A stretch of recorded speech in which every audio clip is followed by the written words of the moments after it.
to a new video. I haven't done a goals video for like I think 4 months. I just checked on YouTube and I saw the last one that was about the 12-week year and why I decided to stop it. But since then I haven't done any updates on my goal setting, like my yearly goals for 2025, nothing like that. And I think now that the end of the year is approaching, I think we're just gonna do a little update. So after I stopped the 12-week year, I was a bit lost. I just kind of like stayed with my Trello board, which has been really helpful. I'm really stable in using that. And I'm really grateful for the setup that I have created. I actually had 11 goals this year so far that I have been working on. And one that I had to say goodbye to was to reach A2 proficiency levels in Italian, because I decided Italian wasn't really what I wanted to learn. So I said like, I let it go. It was nice to do some courses in it, but I really feel drawn to Spanish. And I mean, I have walked the Camino several times. I've been in Spain more times than in Italy. Actually, now the Italy series that you just saw, that was my first time in Italy. So, and I would say I was definitely confirmed that I don't know, I just like Spain better than Italy. That's why I decided then to rather learn Spanish again. And that is actually a goal that I reached already. When I got injured in July, I actually got like a lifetime membership at Bubble, and they have quite a lot of languages that you can learn, and they obviously also have Spanish. So I started my first course there, and it was an 81.1 course for the beginner levels. I decided I wanted to complete the first one, which had like 40 lessons, and I just finished that I think 1 or 2 weeks ago.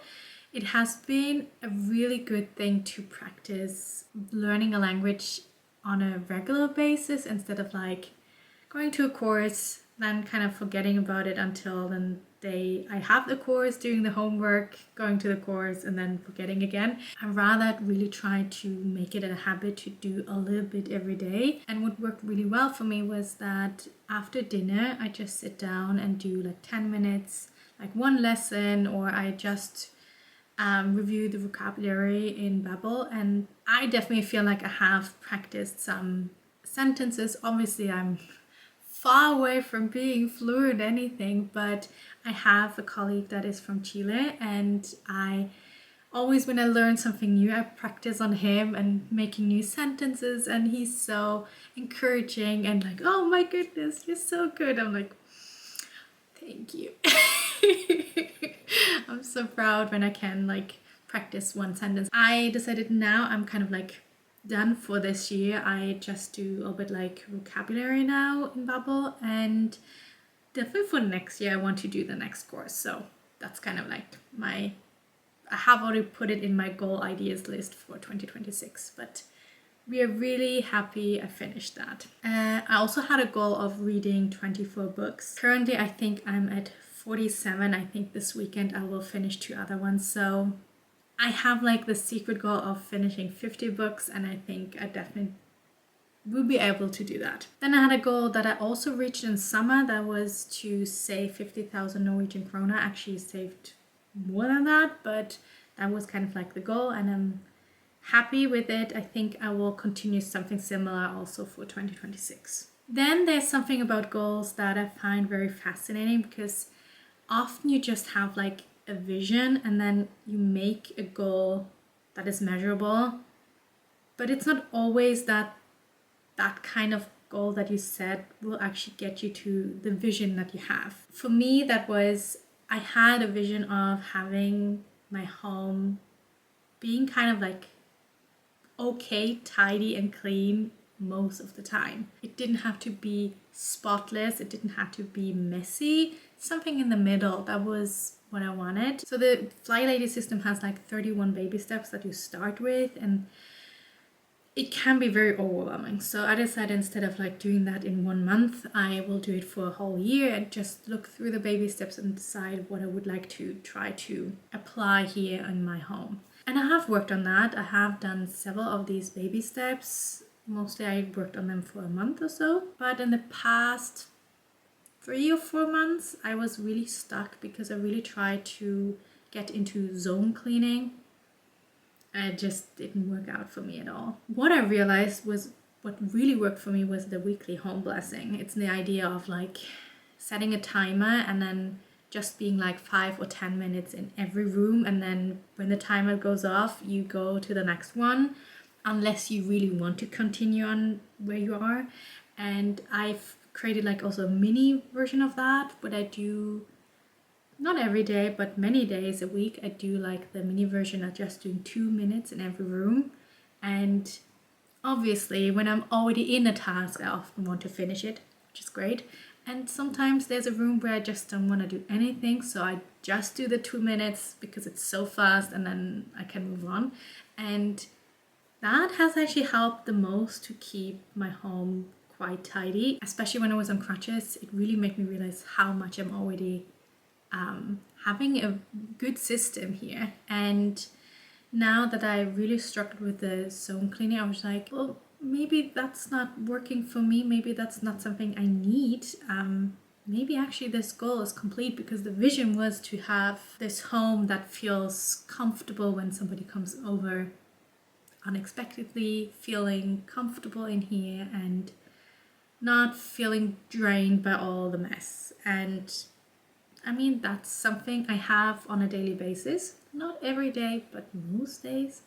And I think that's good enough. So I said, okay, we have accomplished this goal. And the last goal I completed was I plan on a regular basis and have scrapbooked all my mementos in my planners. I had first worked on like planning regularly on Sundays, and I really got back into a routine where I use my stickers and, well, not washi tape, but stickers, and I print out pictures, and it makes me it's a lot of fun to be creative and just enjoying the process and having a plan for the next week. The scrapbooking part was a bit, I tried several times to start with it, and it was a bit going slow. I also knew that this is maybe a thing that I could more do in autumn or in winter, and maybe not like doing summer. And then in autumn I really started to put them in my calendars, and now I have scrapbooked all 300 items. Some of them I decided to throw away because I didn't even remember what they were,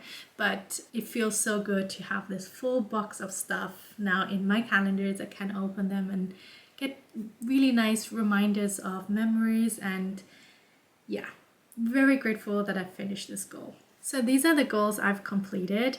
I have a few more goals that I'm still working on until the end of this year. One that I got that I really hadn't planned to for this year was to recover from a knee injury. I am quite close. I have stopped using my knee brace for most of the time. During the weekend, I'm not wearing it, but I still need it on my way to work and from work, and we want to kind of like phase that out over time as well. Maybe at the end of November I could be done with that goal. That would be really cool. So we'll see, but I'm happy how it's going. It has been a long process, and based on that I have decided that I want to do a goal in that direction also for next year, something like strengthening or living with hypermobility or living pain-free. I haven't really decided yet, but this is a goal that I think I should work on also next year to prevent more injuries. Then I had a weight loss goal, or actually a fat loss goal. I said I have reduced my body fat percentage to 30%.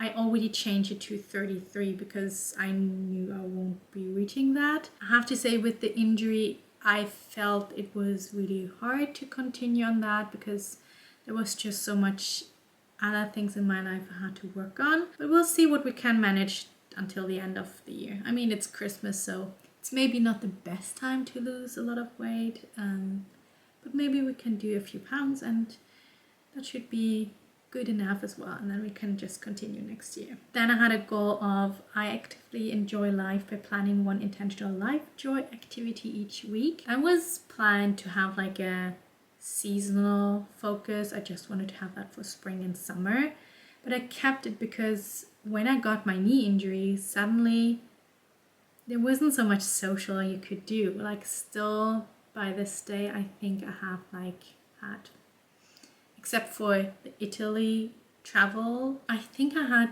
5 social outings. Like I've been to the theater once. I think I've been to the cafe twice. I've been to the library. Yeah. That's all what I did. 4 things since July. So I have spent a lot of time at home, and I really practice to be by myself, with myself, obviously keep in contact with friends and family, but learning to just enjoy myself and my own company has been extremely helpful in this 4 months. And I would say that's something I'm really grateful that I learned that, because I actually thought that this would be a very lonely time, and I didn't feel like that. Then I have a goal of being more creative by painting and improving my YouTube videos.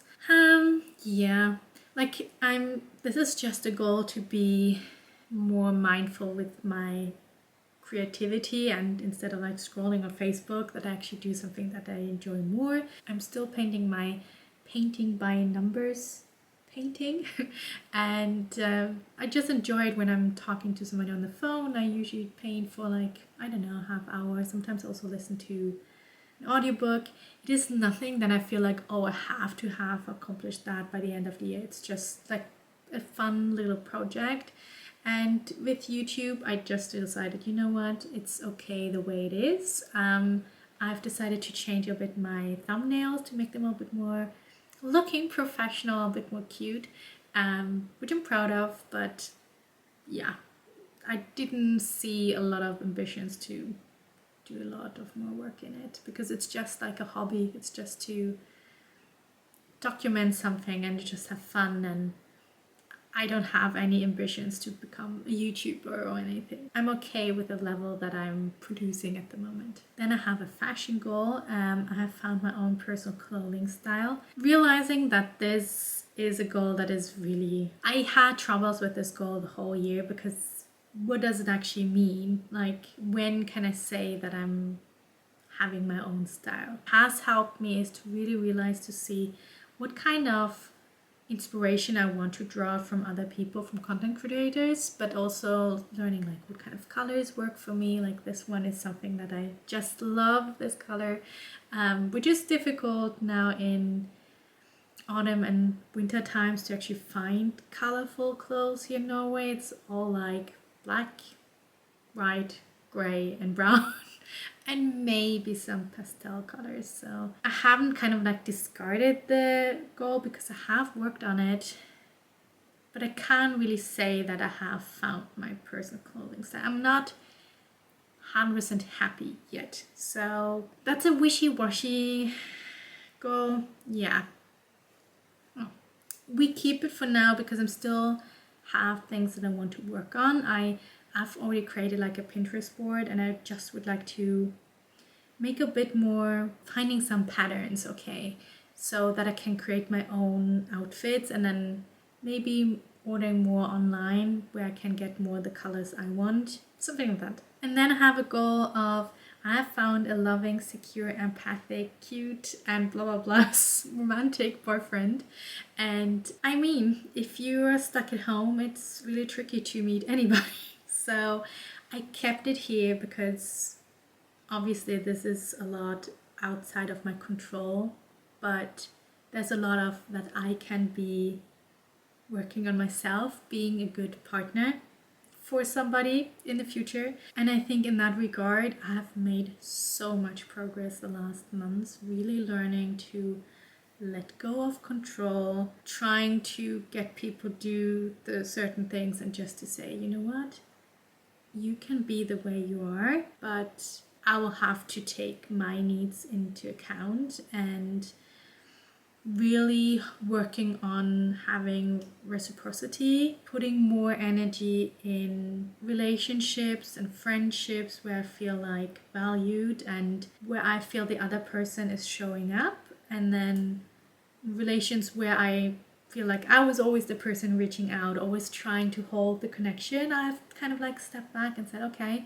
let's just see what comes from the other person. And I definitely had a time where I didn't feel like I had a lot of people around me, and now I feel like the garden is growing again. And with my knee injury, I really appreciate people who were there for me and who called and asked how I'm doing. Like, for example, my grandma, I talk to her every week and she asks me every week how my knee is doing. And just having that support is so lovely, and learning also to receive that love. And when people tell you how much they value you, I mean, I'm always crying now because a friend of mine just told me how much strength he got out of a call that we had last week, and I still can feel that getting this kind of feedback feels a bit uncomfortable. And on one hand, it's something I always wanted, and then at the same time it feels like, oh wow, but do I actually deserve this?